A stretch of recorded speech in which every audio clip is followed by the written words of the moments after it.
Hi everyone, Craig Williams here, back with another video. In this video I'm going to show you how you can turn pretty much any drum loop into a minimal, glitchy drum loop to use in your productions.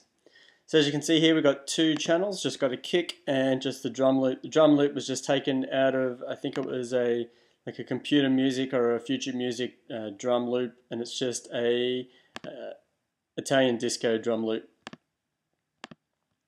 So the original sounds like this. As you can hear there, it's pretty plain, not really much going on. You can't, well you can, but it doesn't really suit with like minimal tech and minimal house productions. So what I like to do for these kind of drum loops is to go along, and as with the last tutorial on how I make my drums and percussion loops, is just to go and just cut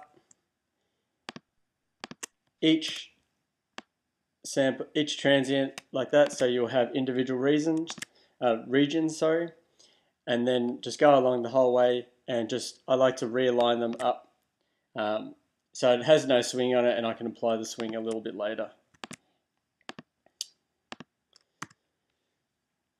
So here is one that I've already done. I'll mute that. So as you can hear, it's a little bit more rigid than it was in the previous one because I've taken the swing out of the loop. From there, if you've got Logic 9, you can just highlight them all, right click and convert it into a sampler track. Because we've already cut them up into regions, you can select the regions here. We'll change this to minimal loop. And there we go. So if we just highlight that. So from there,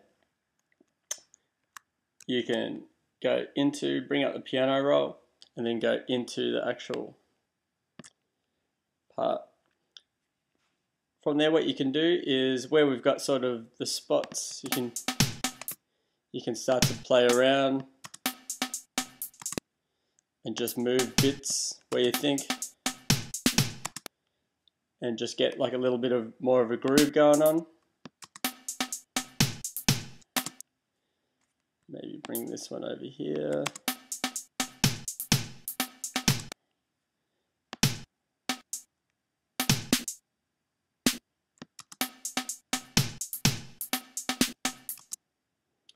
And it's just a case of just going around and moving bits until you think that it's going to start to sound, gets a good, like, nice little groove going on with it.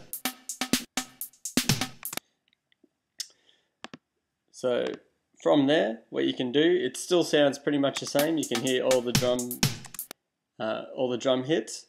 If you come into the EXS, pull down the sustain, you can already hear it's nice and a little glitchy. And then start to bring up the decay until you get something that it starts to sound like what you want it.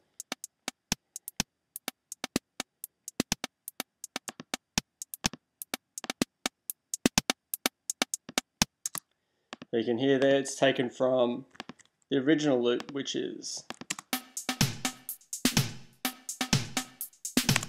2. So you can play around with loops that you've already got and use it in your productions. It's really good for layering up and just adding to the percussion you already have, just to give it something a little bit more. So if you've got any other questions on that, or you want me to cover anything in the tutorials, feel free to drop me a line. Until next time, see you later.